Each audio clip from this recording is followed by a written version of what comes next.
Agora, no futuro, por ocasião das bodas do Cordeiro, e aí tendo em mente novamente ali a parábola das 10 virgens, nós vemos que no futuro, por ocasião das bodas do Cordeiro, Cristo apresentará ao Pai a noiva, que na verdade será, a partir de então, a sua esposa, porque haverá o casamento, as bodas do Cordeiro. Essas imagens da igreja são maravilhosas.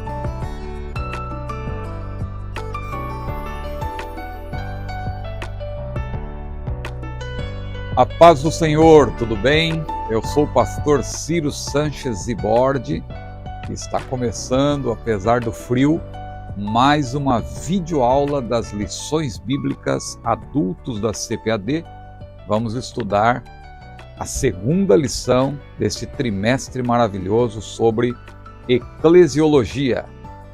Seja bem-vindo ao meu canal, nós vamos direto ao assunto, mas curta este vídeo, compartilhe, não deixe de inscrever-se e também, se você desejar, seja membro do nosso canal. Sendo membro, você terá, claro, benefícios e será também um apoiador do nosso trabalho. Eu estou falando aqui do frio porque estou em viagem, mas tenho um compromisso com vocês e não poderia de maneira nenhuma deixar de gravar esta videoaula. Vou aproveitar aqui o silêncio deste lugar maravilhoso em que eu estou para falar desse assunto tão importante. A lição de hoje, a lição de número 2, é a lição que será estudada presencialmente, se Deus quiser, no dia 14 de janeiro de 2024, que tem como título Imagens da Igreja. Nós iniciamos esse estudo eclesiológico, é o estudo da igreja. Nós iniciamos com o assunto a origem da igreja e hoje nós vamos estudar sobre imagens bíblicas da igreja. São figuras pelas quais nós entendemos qual é a missão da igreja, os seus relacionamentos e assim por diante. O texto áureo está em 1 Pedro, capítulo 2, versículo 9, um texto muito emblemático, em que o apóstolo Pedro, inspirado pelo Espírito Santo, disse o seguinte: mas vós sois a geração eleita, o sacerdócio real, a nação santa, o povo adquirido, para que anuncieis as virtudes daquele que vos chamou das trevas para a sua maravilhosa luz. Mas a verdade prática nos diz o seguinte: por meio de cada imagem que retrata a igreja, o Espírito Santo revela-nos o quão gloriosa ela é.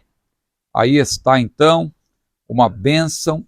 A leitura bíblica em classe vai se basear em Efésios 5, 25 a 32 e 1 Pedro, capítulo 2, versículos 9 e 10, são duas perícopes que vamos ter em mente para nós apresentarmos esta lição. Nós podemos iniciar falando aqui das imagens da igreja que nós encontramos na eclesiologia bíblica, que poderíamos aqui, didaticamente, dividir na lição de hoje em eclesiologia paulina e eclesiologia petrina. Claro que tudo isso é eclesiologia bíblica, mas falando das abordagens de Paulo e Pedro, que são perfeitamente harmoniosas, porque a Bíblia é uma harmonia perfeita, nós poderíamos falar da eclesiologia paulina e também a eclesiologia petrina.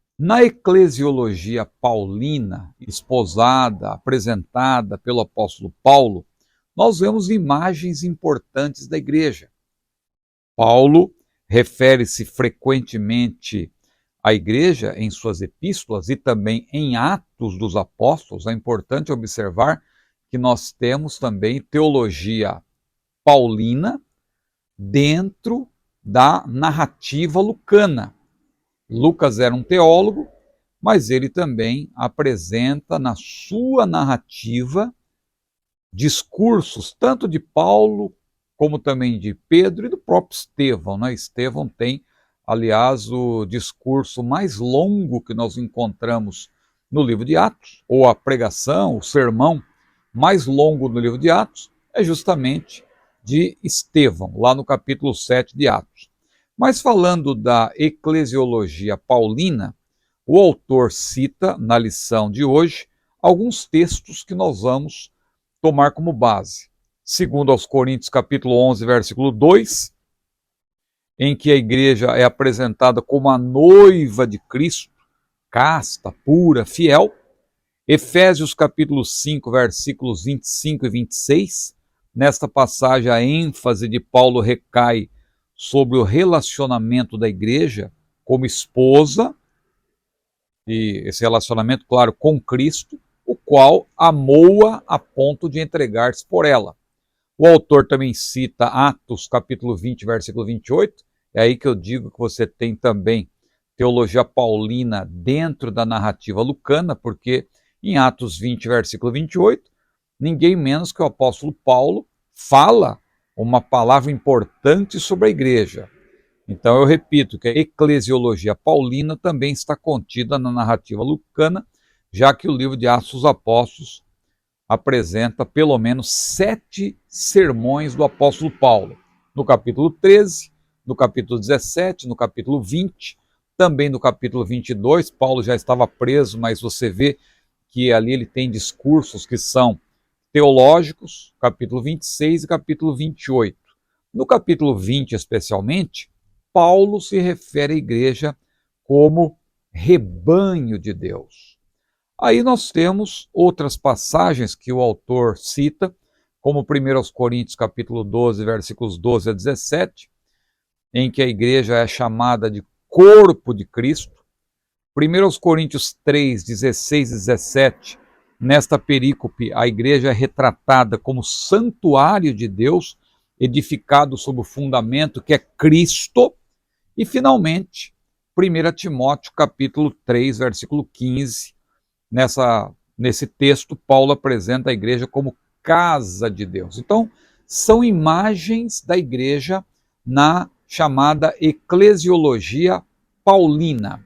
Na eclesiologia petrina, ou seja, na abordagem de Pedro sobre a igreja, você vai ver que, assim como Paulo, Pedro se refere à igreja como rebanho de Deus, que eu acabei de mencionar, lá em 1 Pedro capítulo 5, versículos 2 e 3, mas nesta lição a ênfase recai sobre a perícope de 1 Pedro 2, 9 e 10, pela qual Pedro chama a igreja de geração eleita, sacerdócio real, nação santa e povo adquirido. Aliás, aqui nós temos uma pregação. Você que é pregador, o esboço está praticamente pronto. A Bíblia que diz que nós somos a geração eleita, o sacerdócio real, a nação santa, o povo adquirido.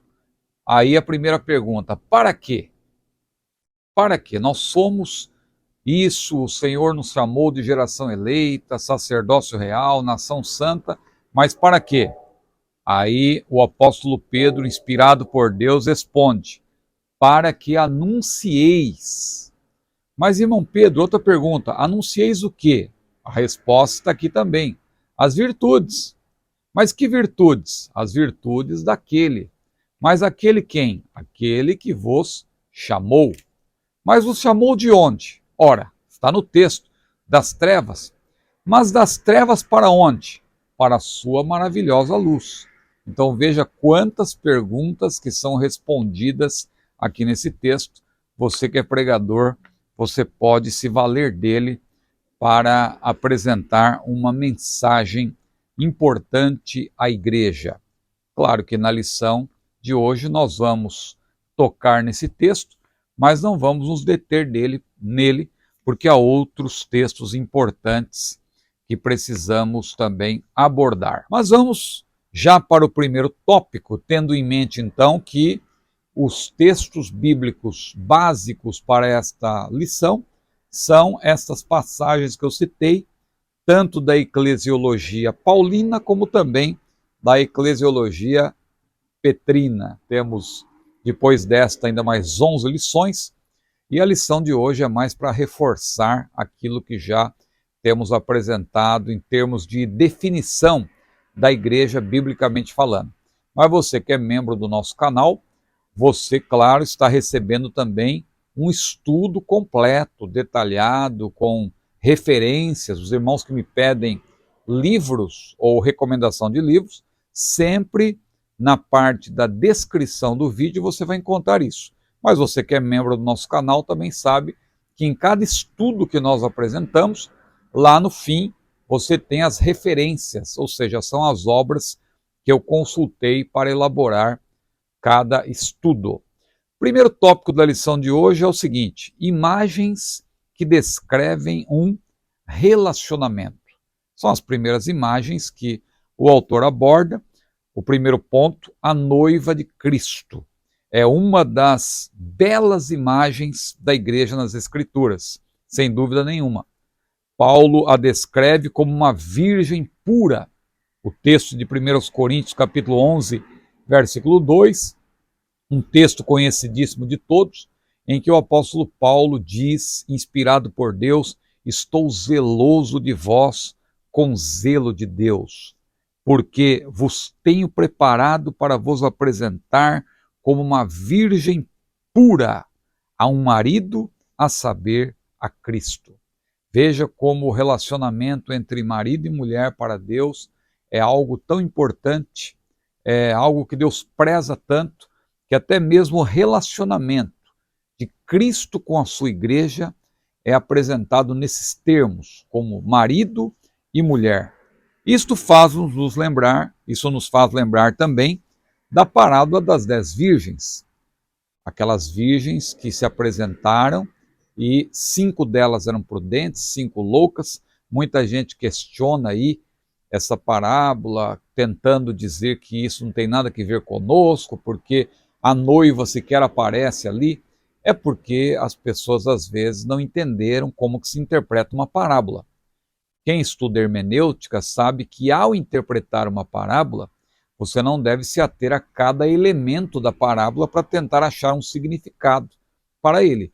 Você tem que, na verdade, entender o propósito. O que levou o Senhor Jesus a apresentar a parábola das 10 virgens? Ele estava falando de vigilância ante a iminência da sua volta. Então, a parábola das 10 virgens fala de iminência e vigilância. Jesus estava falando, na verdade, da vigilância. E isso se aplica, claro, aos crentes de hoje. Não é que as 10 virgens representam a igreja, mas é que elas, a conduta delas fala de um tipo de vigilância ou não vigilância que é prevalecente nos dias de hoje. Então, quando Jesus fala das virgens prudentes, claro, ele está querendo mostrar que o crente precisa estar preparado. E quando ele fala das virgens loucas, ele fala daquelas que estavam completamente desapercebidas, desligadas e nem um pouco preocupadas com a volta do Senhor.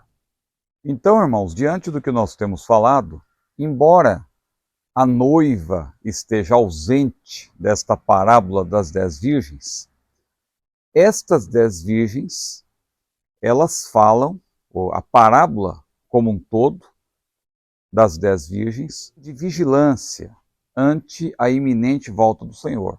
E, portanto, essa vigilância, ela se aplica a nós, se aplica à igreja do Senhor, a igreja que deve estar preparada para o arrebatamento.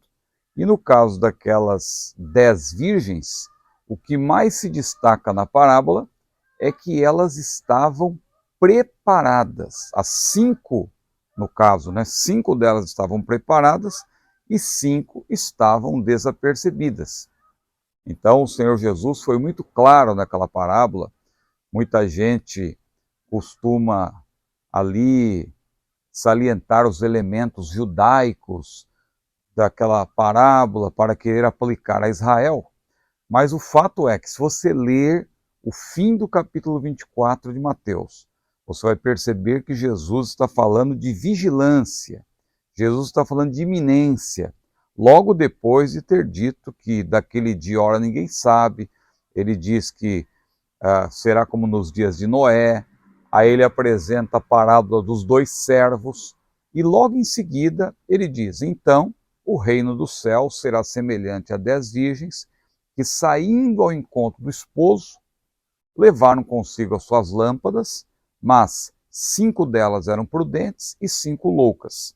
As chamadas prudentes receberam essa designação porque tinham lâmpadas acesas e, além disso, tinham vasilhas com azeite reservado à parte para qualquer eventualidade. Já as outras 5, chamadas loucas, não tinham esse azeite reservado. Quando o noivo tardou do ponto de vista delas, o que aconteceu? O azeite se acabou.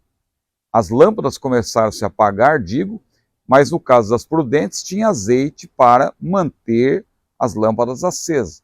No caso das loucas, elas tiveram que recorrer às prudentes, dizendo-lhes: dai-nos do vosso azeite. Ao que as prudentes responderam às loucas: não seja o caso que falte a nós e a vós. Antes, ide aos que o vendem e comprai-o para vós. E a Bíblia diz que as loucas foram comprar o azeite, e nesse ínterim o noivo chegou. Agora note, quando o noivo chegou, é isso que deve ser destacado, e não o fato de a noiva estar ausente nessa parábola. O fato é que o noivo, ao chegar, levou consigo para as bodas as que estavam preparadas, diz a Bíblia. Foi quando ali as prudentes começaram a participar da festa, e as loucas logo em seguida chegaram e viram que a porta estava fechada. O noivo tinha chegado à meia-noite, ouviu-se um clamor, aí vem o esposo sair ao encontro. As prudentes estavam preparadas, enquanto isso as loucas foram buscar o azeite, porque elas não estavam preparadas. Quando elas chegaram, apesar de terem o azeite agora, era tarde demais. Elas bateram a porta, mas o noivo sequer se deu ao trabalho de abrir a porta. Lá de dentro mesmo ele disse: não vos conheço. E Jesus concluiu a parábola dizendo: vigiai, pois, porque não sabeis o dia nem a hora em que há de vir o vosso Senhor. Pois bem, eu citei essa parábola das 10 virgens porque muita gente me pergunta por que a noiva não está presente e tal. Essa parábola não pode falar da igreja. Sim, a questão não é a parábola falar da igreja ou falar de Israel. Na verdade, a parábola ali contém um ensinamento. O ensinamento está embutido porque tem um propósito. Toda parábola tem um propósito. Você não vai querer encontrar significado para cada detalhe de uma parábola, mas você entende o que motivou Jesus a apresentar aquela parábola. E a sua motivação foi justamente falar sobre a vigilância ante a iminente volta do Senhor. Então, isso se aplica à igreja hoje, ante o iminente arrebatamento da igreja. Então, o primeiro ponto desse primeiro tópico, imagens que descrevem o relacionamento, a noiva de Cristo. A igreja é descrita como noiva.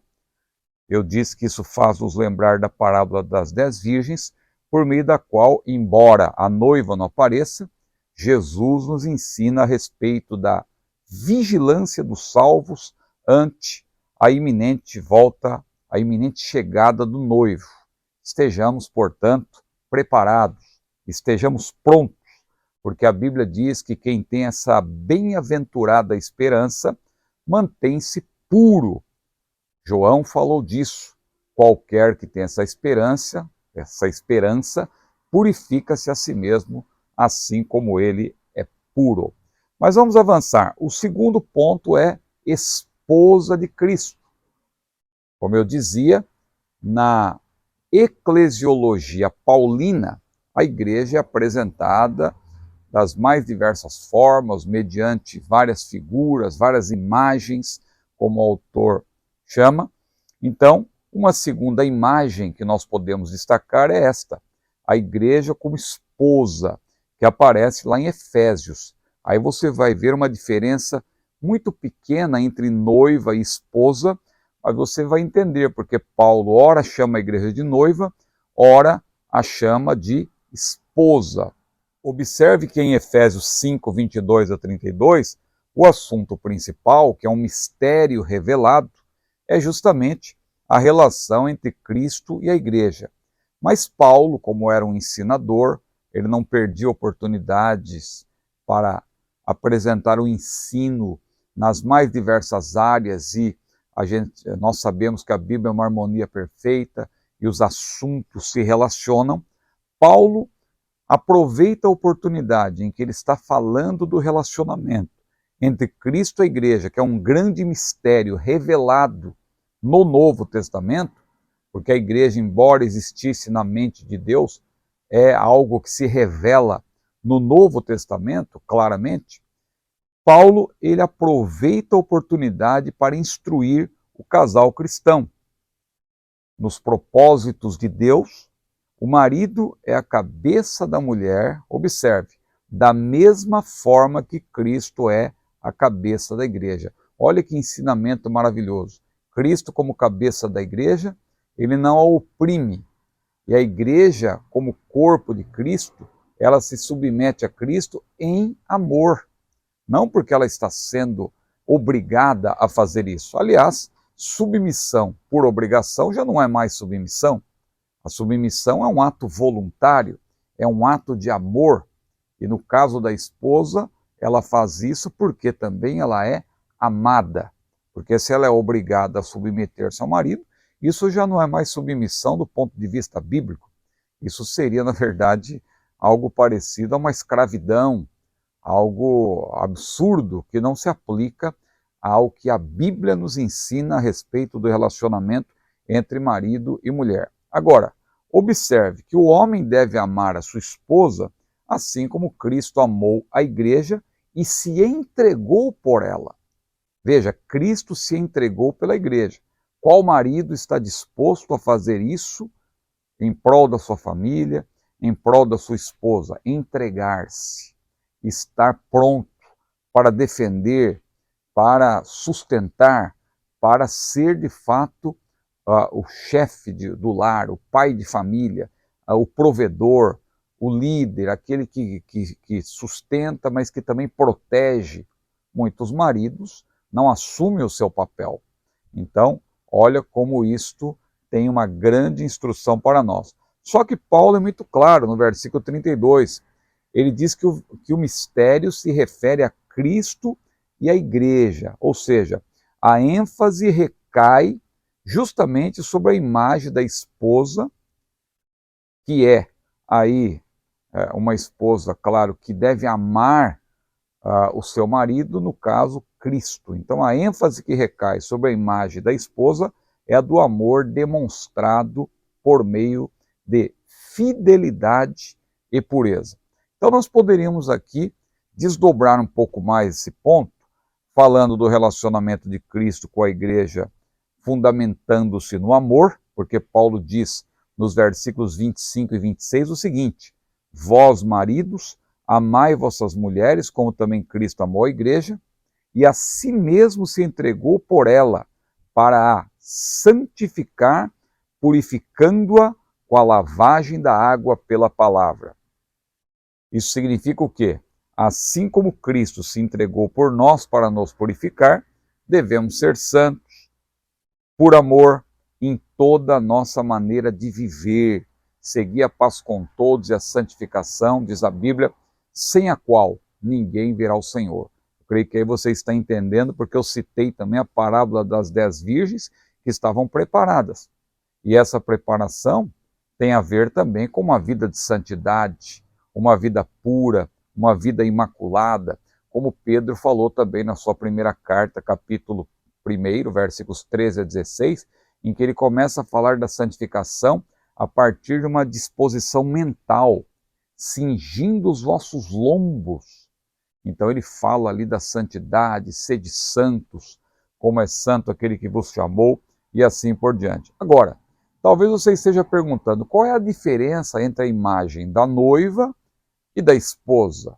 Porque, de fato, até certo ponto, são imagens que se conectam, são, na verdade, termos sinônimos até certo ponto, noiva, esposa, mas há uma diferença. Qual é a diferença?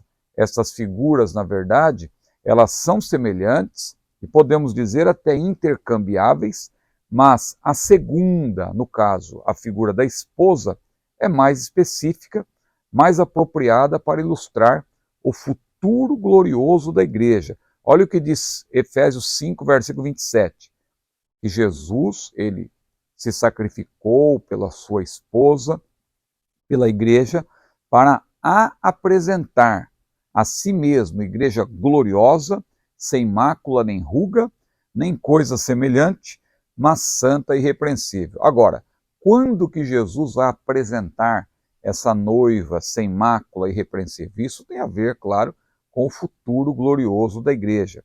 A igreja, é evidente que ela tem se apresentado como uma noiva pura a um noivo, como diz 2 aos Coríntios, capítulo 11, versículo 2, e também 1 João 3, 1 a 3, fala que mostra que nós temos que nos apresentar puros. Agora, no futuro, por ocasião das bodas do Cordeiro, e aí tendo em mente novamente ali a parábola das 10 virgens, nós vemos que no futuro, por ocasião das bodas do Cordeiro, Cristo apresentará ao Pai a noiva, que na verdade será, a partir de então, a sua esposa, porque haverá o casamento, as bodas do Cordeiro. Essas imagens da igreja são maravilhosas. Mas uma terceira imagem, ainda dentro da eclesiologia paulina, vamos para o terceiro ponto, é rebanho de Deus. Esta imagem revela que o sumo pastor, Cristo é o bom pastor, Pedro falou que nós estamos esperando o sumo pastor. O próprio Senhor Jesus disse, eu sou o bom pastor dá a sua vida pelas ovelhas. Então essa imagem revela que o sumo pastor tem cuidado da sua igreja e por isso mesmo tem levantado também pastores para apacentá-la. Ele é o sumo pastor, mas ele tem dado à igreja pastores para apacentá-la até que ele venha buscá-la. Aqui, se nós lembrarmos do que Paulo disse, eu citei Pedro, mas estamos falando ainda da eclesiologia paulina.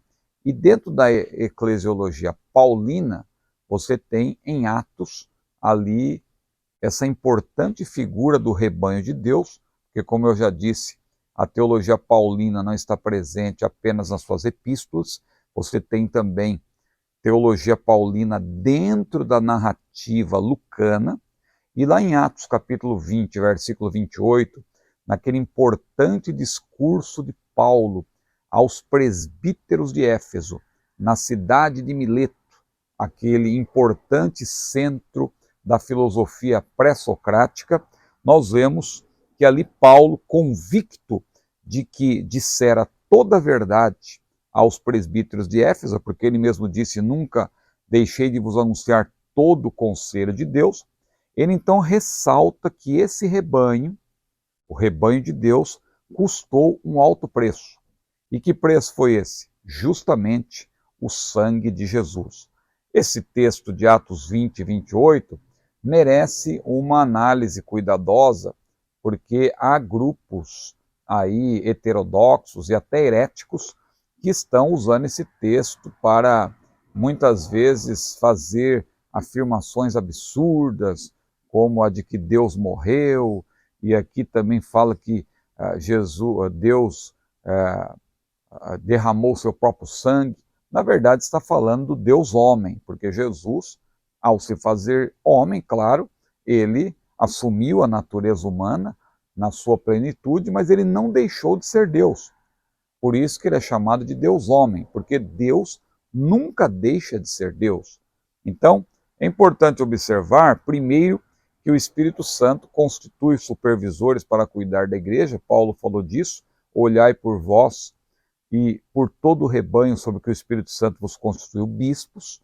Então, seguindo o exemplo de Paulo, cada presbítero, que é um cargo deve exercer o episcopado, que é a função, atuando como um bispo, no grego episkopos, que é uma referência a um supervisor, conforme Filipenses, capítulo 1, versículo 1, 1 Timóteo, capítulo 3, versículos 1 em diante, fala ali das qualidades que um presbítero deve ter, Tito, capítulo 1, versículo 7. Então, o que faz um supervisor do rebanho? A palavra skopos tem a ver com visão. Agora, episcopos é uma forma particular de escopo, ou seja, é olhar por cima do rebanho, é estar atento, é ver tudo o que está acontecendo, porque o prefixo epi toma a raiz da palavra scopus e a reforça. Portanto, a tarefa do bispo é olhar para as coisas com extremo cuidado. Ele zela diligentemente pelas almas dos que foram adquiridos pelo sangue de Jesus. E aí estão várias referências que você pode examinar, você que é membro do meu canal, tem aí o esboço, um estudo que nós fazemos para você se aperfeiçoar. O ideal é que você assista atentamente essa videoaula e também veja o esboço, o estudo, e você vai juntar uma coisa com a outra e vai ter um melhor proveito.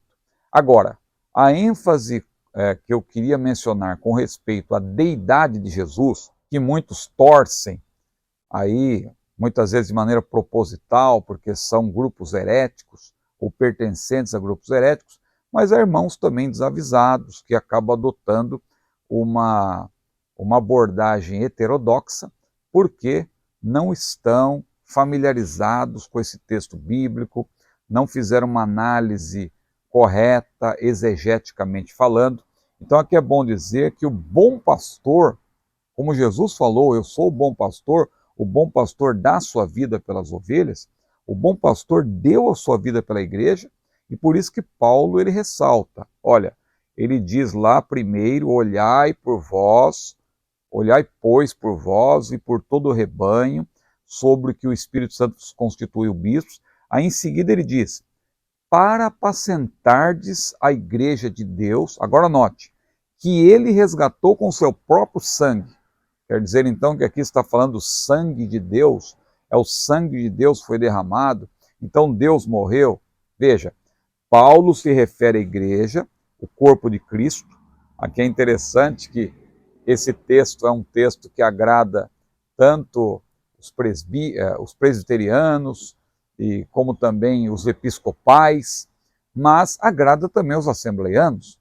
Por que agrada os assembleianos? Porque esse termo no grego, ecclesiantoutel, é justamente Assembleia de Deus. Você sabia que o termo Assembleia de Deus foi tirado da Bíblia? Então, o que pode ser traduzido por Igreja de Deus, aí, ecclesiantoutel, também pode ser, sem nenhum problema, ser traduzido por Assembleia de Deus, porque a igreja não deixa de ser uma assembleia. Mas observe, Paulo se refere à igreja de Deus, o corpo de Cristo, ao falar de seu resgate. Mas este resgate se deu pelo derramamento do sangue de quem? De Deus. Deus morreu na cruz? É evidente que não, pois ele é espírito. O espírito não morre. A Bíblia diz que Deus é espírito, e importa que os que o adorem em espírito e verdade. A Bíblia também diz que Deus é imortal. Então, 1 Timóteo capítulo 1, versículo 17. Então, como que Deus poderia ter morrido? Claro que Deus não morre. Então, embora a natureza divina estivesse unida à natureza humana de Cristo, conforme João capítulo 1, versículo 14, o verbo se fez carne e habitou entre nós, e vimos a sua glória como a glória do unigênito do Pai, cheio de graça e de verdade. Nós sabemos que isso é um mistério que não dá para explicar, mas é um mistério revelado, conforme 1 Timóteo capítulo 3, versículo 16, Paulo fala do mistério da piedade, que é justamente o mistério da encarnação do verbo de Deus. Então, repetindo, embora a natureza divina estivesse unida à natureza humana viva de Jesus, a sua divindade, claro, não pereceu na cruz, já que toda a vida está em Deus. O que se ressalta então nesse texto? Ressalta-se justamente a dupla natureza de Jesus. Jesus é o Deus homem que consumou a obra vicária, a obra substitutiva na cruz, quando ele deu a sua vida pelas ovelhas, entregando assim o seu espírito ao Pai. Olha aí, quando Jesus morreu, porque a morte é justamente a separação. A morte física é a separação entre o corpo, que é a parte material, e a parte imaterial. Quando Jesus entregou o seu espírito ao Pai, o que morreu? O seu corpo, porque o corpo é mortal. Agora, o espírito não. E no caso de Deus em especial, a Bíblia diz que ele é imortal. Então não foi Deus que morreu na cruz, mas foi, na verdade, a morte, ela tem a ver com o corpo. Então Jesus morreu como homem. Ele morreu em nosso lugar, mas ele entregou o seu espírito ao Pai. Mas vamos para o segundo tópico, imagens que descrevem função. E aí, quando nós falamos de imagens que descrevem função, nós vamos entrar um pouco aqui também na eclesiologia petrina.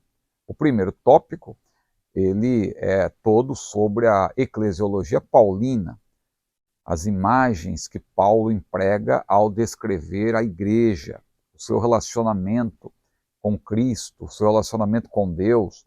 Agora, aqui no segundo tópico, Pedro faz menção de 4 figuras importantes naquele versículo emblemático, 1 Pedro 2, versículo 9, vós sois a geração eleita, o sacerdócio real, a nação santa, o povo adquirido.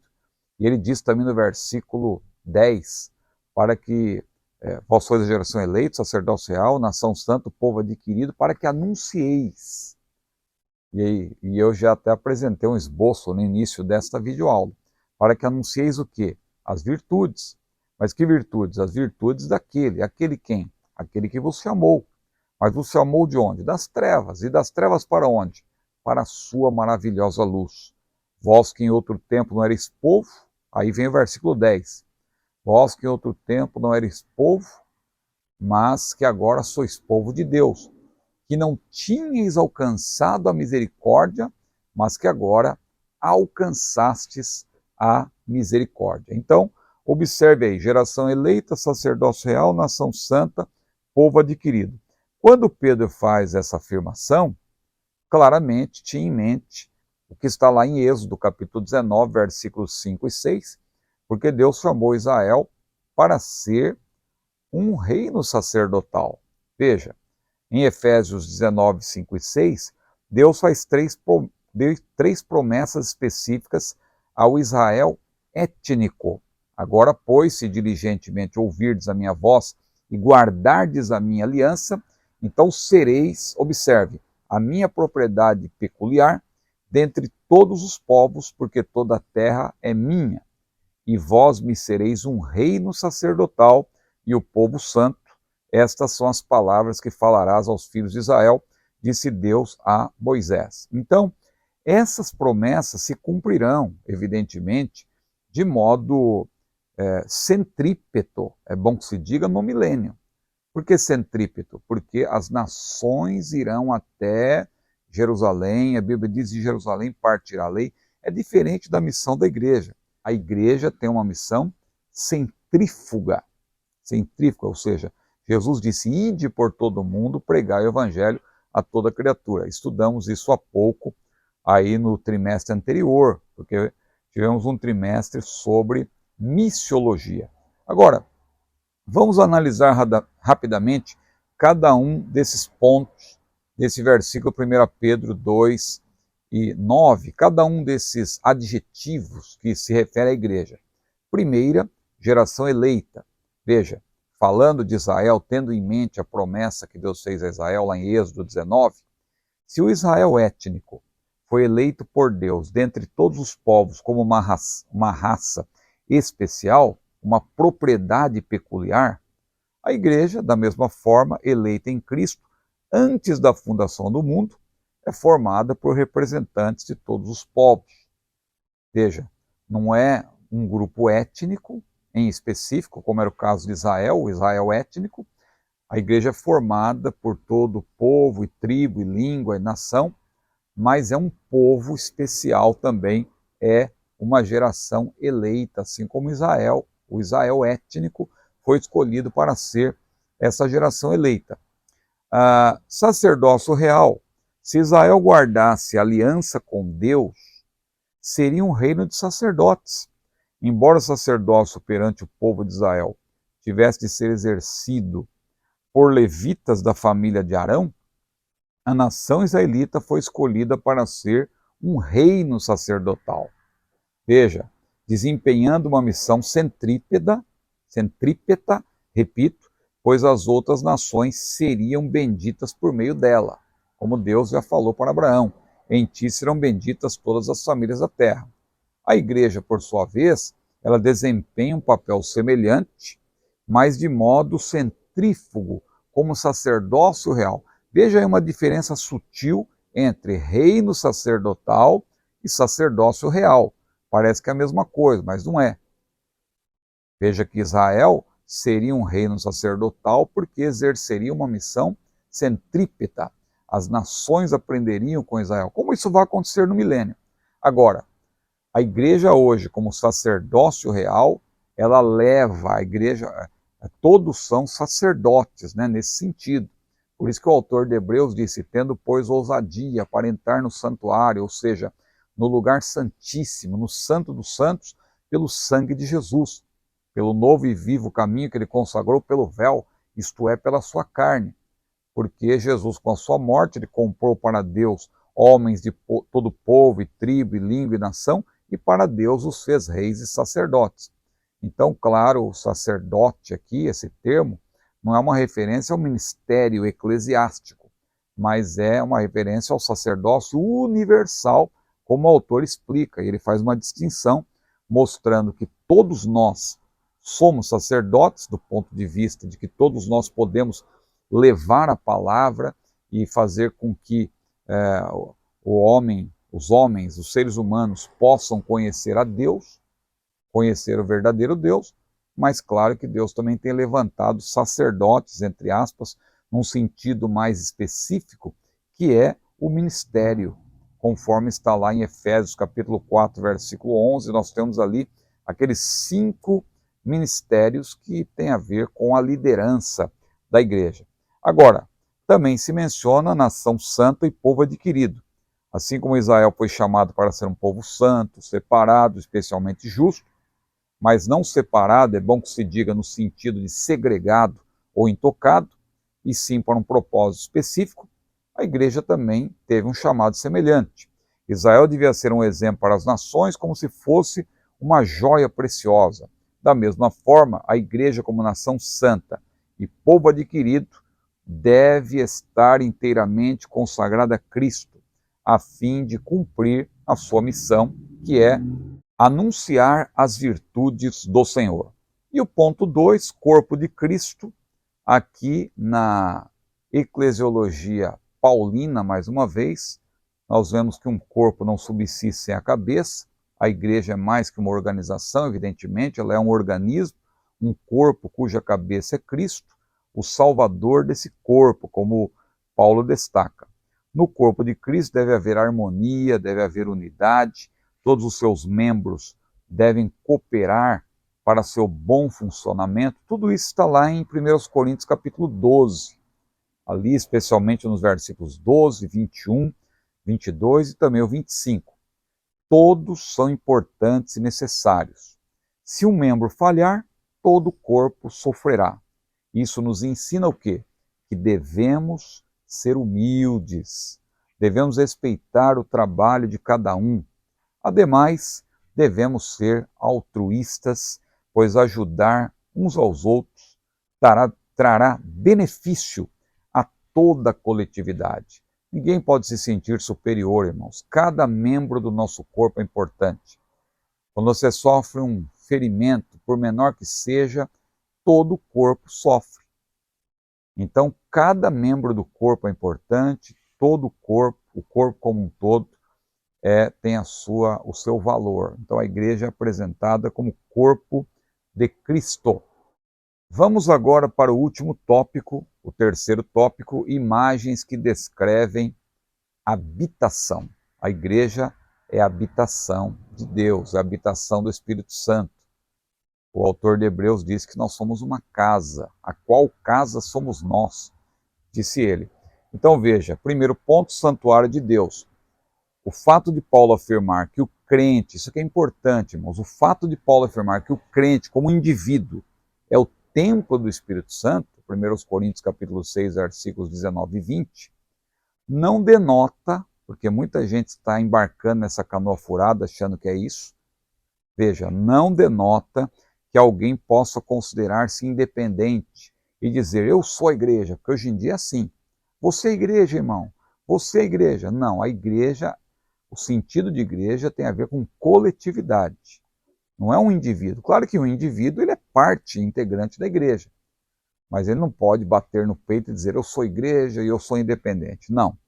Na verdade, isso é um falso argumento, empregado até pelos que se opõem à necessidade dos crentes se congregarem e obedecer aos pastores, que a Bíblia é clara lá em Hebreus 13, 17, obedecer a vossos pastores.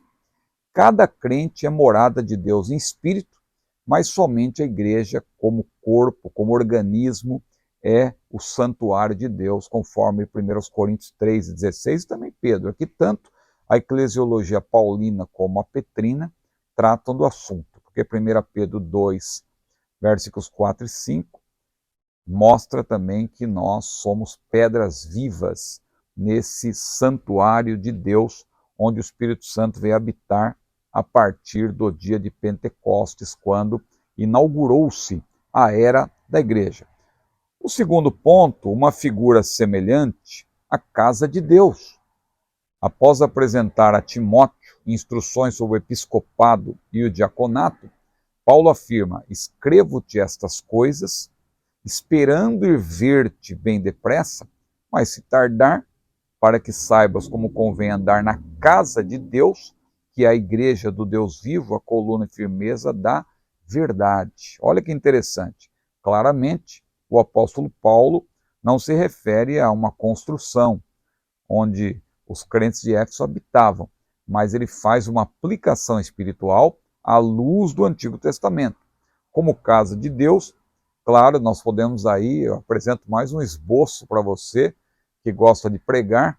Se você quiser falar da igreja como casa de Deus, veja que uma construção, fazendo uma aplicação, uma casa, ela precisa ter alguns elementos básicos. Aí você pode ampliar, é claro, mas eu citaria algumas características que a igreja, que a casa precisa ter, e a igreja, como casa de Deus, tem isso, não é? E nós também, individualmente, como templos do Espírito Santo que somos, devemos ter isso. O quê? Primeiro, uma casa tem que ter o alicerce, tem que ter a fundação. Não são as vãs filosofias desse mundo, esse fundamento é claro, mas a própria palavra de Deus. Nós temos que estar fundamentados na palavra viva, que é Cristo, e também a palavra escrita, como Jesus falou ali, ao mencionar que todo aquele que ama e pratica a sua palavra, Mateus capítulo 7, é como aquele homem que constrói a sua casa sobre a rocha. Mas aquele que não obedece à palavra de Deus, aquele que não cumpre, aquele que não pratica as escrituras, é como aquela pessoa que edifica a sua casa sobre a areia. Então, a casa tem que ter um alicerce, e esse alicerce é Cristo. Esse alicerce é a palavra de Deus. Cristo, que é a palavra viva, e também a palavra escrita, porque Cristo não contraria a palavra escrita, pelo contrário, a palavra viva e a palavra escrita estão em perfeita harmonia. Uma casa precisa ter também uma porta, a qual deve estar fechada para as influências do mundo. Não vos conformeis com este mundo, diz a Bíblia. A casa tem iluminação, e tem iluminação interna, mas tem também iluminação externa. Veja, nós temos que ter iluminação interna, a iluminação do Espírito, a iluminação pela palavra, lâmpada para os meus pés, a tua palavra, luz para o meu caminho, mas também iluminação externa, porque a igreja é a luz do mundo. Jesus falou, vós sois a luz do mundo. Então a igreja está iluminando o mundo. A igreja é iluminada pelo Espírito, mediante a palavra, mas ela também é luz neste mundo tenebroso. A casa tem lareira, ou seja, deve haver fervor na igreja, o qual vem pela palavra, pela oração, pelo batismo no Espírito Santo, que mantém o fogo. Claro que o fogo vem pela salvação. O ser humano é como uma lâmpada fora do bocal, uma lâmpada apagada, mas a salvação traz o fogo, a salvação traz a iluminação. A Bíblia diz que quando Jesus chegou lá na região da Galileia, cumpriu-se aquela palavra do profeta Isaías que disse: o povo que estava em trevas viu uma grande luz, e aos que estavam assentados na região e sombra da morte, a luz raiou. Então, tem que haver também a lareira, tem que haver segurança na casa. A casa tem segurança. Dentro da casa de Deus, os salvos estão protegidos do mal. Jesus falou: as portas do inferno não prevalecerão contra a minha igreja. Dentro de uma casa tem água, tem alimento. Os membros da família de Deus têm água para beber e para purificar-se. Veja, tudo isso está no roteiro que nós estamos apresentando aos nossos membros. Depois você pode desdobrar melhor. Aqui nós estamos citando en passant.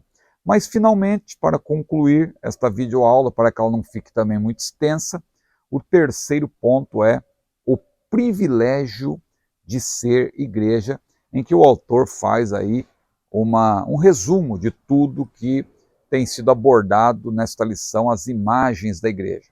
Diante do exposto, concluímos que fazer parte da igreja é um privilégio. Por quê? Porque a igreja é, primeiro, uma instituição formada por salvos que se relacionam com Deus. Note que, como pertencemos ao rebanho do Senhor, que foi mencionado, uma das figuras, temos a certeza da salvação e sabemos que Ele é o nosso pastor e nada nos faltará. Jesus é o bom pastor que deu a sua vida pelas ovelhas.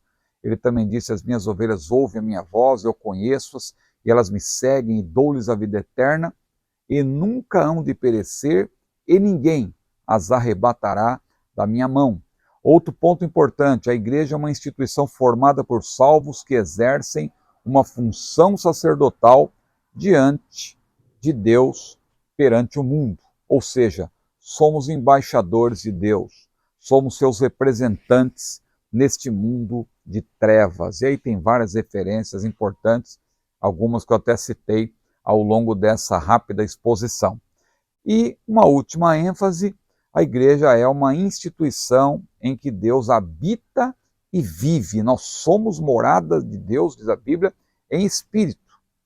Somos morada de Deus tanto de modo individual como coletivamente. Só que igreja é bom você entender, igreja no sentido coletivo. Ninguém pode querer ser independente. A igreja, ela é igreja na coletividade. Tá certo?